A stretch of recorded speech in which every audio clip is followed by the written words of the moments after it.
You better strap in because it's going to get wild. This video was not clickbait. You don't want to do life drawing studies. I know you don't. That's why you clicked on this video. If you like life drawing, whatever, okay? We're here to discuss serious things, which means drawing only what you want, when you want, but still improving? Strap in. We're getting crazy.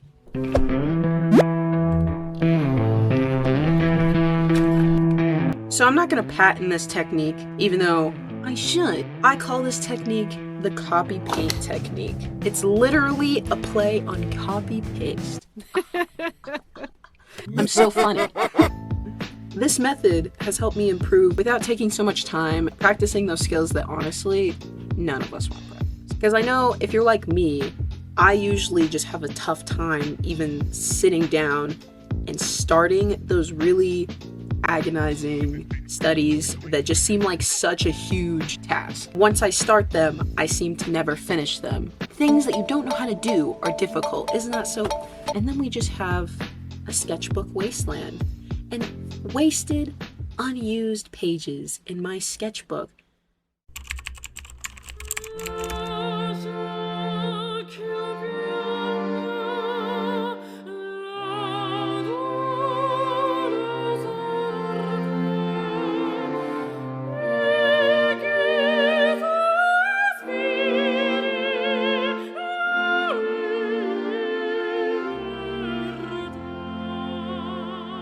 Really fun fact about this technique, right?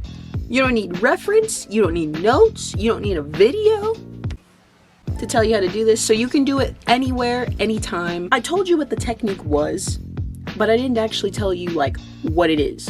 So the copy paint technique is essentially subject awareness. And with that being said, that's why you can practice it on literally anything, anywhere, anytime, etc. Because it's essentially the art of realizing what you're drawing and then drawing that thing more accurately based off of how you see it in real life. Notice how I said your perspective, like your creative perspective, not your imagination. Yeah, I know you want to try to draw that really cool anime scene you see in your head, but also you've never seen that before in real life. So just pause, okay?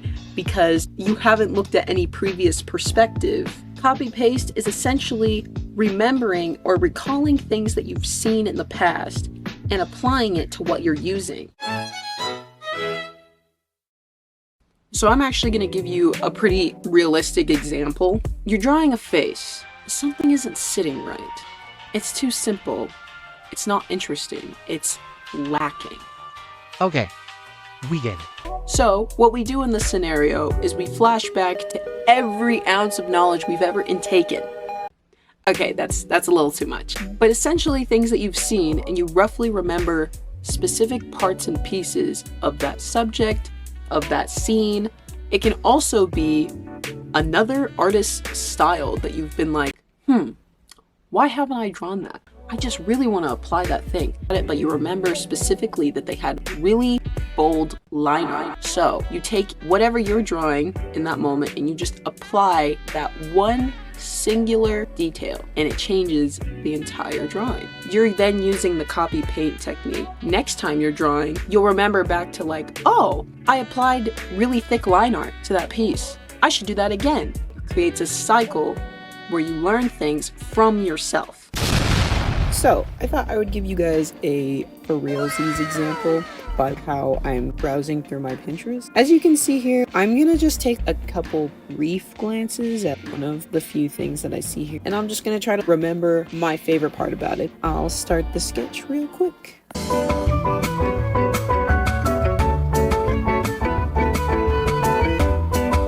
Okay, now say I really want to elevate this drawing. I'm gonna take something that I really enjoy about just like one singular one of these things that I see at the current moment. This one here, I really enjoy the colors. So you can actually apply that, and you're probably like, well, how are you even like gonna apply this? That's the fun part. Think about it however like you want to, because at the current moment I'm just thinking about the color palette. That is it, of the color palette of like the hat.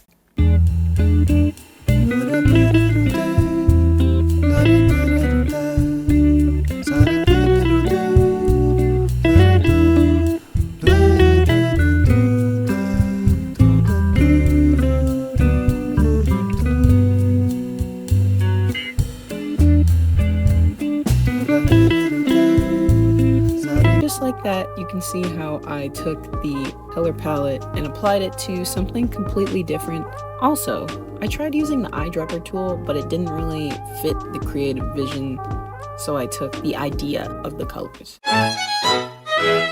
Okay, so now you know how it starts, but now you want to know why it matters to you. This method is so helpful for developing your own style. Not just creating your own style, I mean developing what you already have. It's great for making OCs because it helps you remember. The copy-paste technique is about fitting your own creative mindset, not what is supposed to look like. Forget about that. Forget about realism. Forget about all of that. Unless like that's what you're trying to achieve. But that's none of my business, all right? For that uniqueness, we need to dig a little deeper and go to our roots. So, getting a little real here, the art I find astonishing is going to be completely different from what another artist finds completely inspiring. No artist is exactly alike, even if we all, for instance, really like this one artist's work. We're going to take Van Gogh, for instance. Each artist might take away a different thing from his works, such as they like the color choices, or the other artist likes the brush strokes and the placement. Those are two completely different things that make up the art, but they are two mutually independent things. Fun fact about this technique, it's the reason why AI will never be able to replicate an artist. A simple judgment call is all it takes for us as humans to be way better than an AI. So please, please, please, please keep that in mind. To be kind of transparent, you're probably already practicing this skill every single day. As artists, we practice this skill. It's simply just being more aware of your surroundings and choosing to analyze them instead of just be present in them. If you've ever done any kind of meditation or anything, they focus on being present. Essentially, you're doing that, but you're learning things from the present and you're actively remembering and recalling the knowledge that you know. It especially works out if you know what you like and dislike by heart. Being in touch with your art, yourself, and your inspiration are really all that you need to start doing this or to practice this technique. It's more about getting into the mindset. You can ask yourself a couple questions to help give you a push, like, do I like this drawing? If not, what do I like about this drawing? Even if you don't like the drawing in its whole self, pick at least one detail that you do like that you can improve or fix. What all do I remember about this thing that I'm drawing? If you're drawing a face, what do you remember about the face?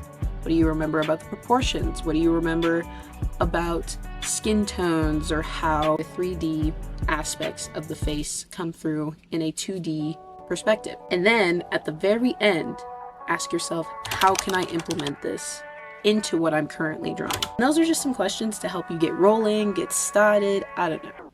Just helps a little bit. So you might be saying to yourself like, dang, that's crazy.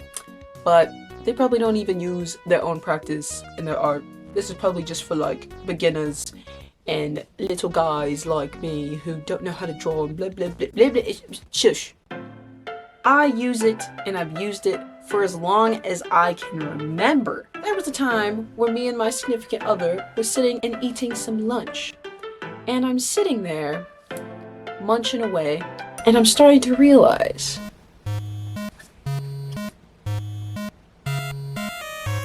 a shadow is the same size no matter how far it stretches. Keep in mind, it was daytime outside, so this was natural direct sunlight. The shadow that it cast on the window and anything around it, they did not have any change in perspective. Their shadows didn't get bigger or smaller, and I just thought that that was insane. My conclusion that I reached was shadows from natural light don't experience perspective. Now, when I go to draw shadows and there is natural light, I don't apply perspective to natural light. I would give you a lot of others, but it would go on for a while. Okay, so this might seem a little random. These are some of my pieces and I'm just gonna kind of like explain to you where I use the copy paint technique Here, I actually used a reference, but I also had to remember certain aspects of how the ear connects itself and why every single ear is pretty unique. They all are really silly like that. In this piece, I was just remembering back to how I've seen different body types have abs and how the muscular structure actually differs per person. This one was a complete reference. This goes to show that you can use this technique on top of reference, applying your artistic knowledge to things, whereas I decided to remember exactly what type of brushstrokes or what type of vibe that would actually help this all come together, because the original picture was a blue tint, and instead I decided to go with the complementary peach, keep it more painterly. For this one, this is an icon that I was actually planning on putting on my Twitch, which I don't even do that much anymore, which is fine, whatever. I was remembering back to what makes an icon usable, what makes people want to use it, and it's usually when it looks quaint and really small but still function. That's just a few ways that I use Compy Paint for myself, because honestly I use it all the time, and actually applying knowledge that I remember to things that I'm doing is just part of being an artist. In time, you will be able to do this pretty effortlessly, and especially for those of you who hyperfixate on a singular topic, a singular character. I'm looking at you, Genshin Impact fan art drawers. I'm looking at you. You will essentially be able to be your own copy machine. Just notice the pattern in your own art struggles and learn where exactly those things exist in real life, in pictures, and other art that you've seen, and make the effort to just look, meticulously analyze, and then bada bing bada boom, copy it. Copy paint. Don't always base your style and improvements upon what you see on other artists. Sometimes we all have our aha moment where things just click, and that's okay.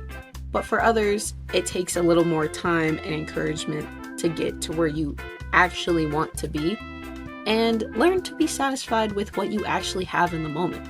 It's okay. That person who succeeded in a completely different way is probably not you. These skills and advice,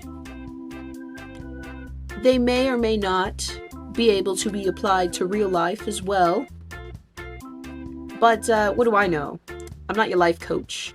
I'm just your average, mediocre online artist, signing off for today. So, toodles! There's a lot of pillows on this couch. A lot of pillows.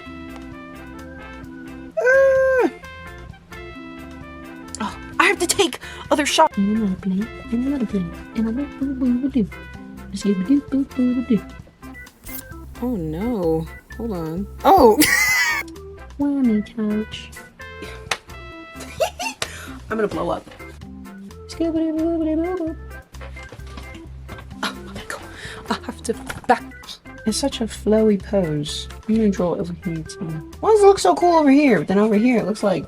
Wait a minute. What is it? It looks like toilet water, bruh.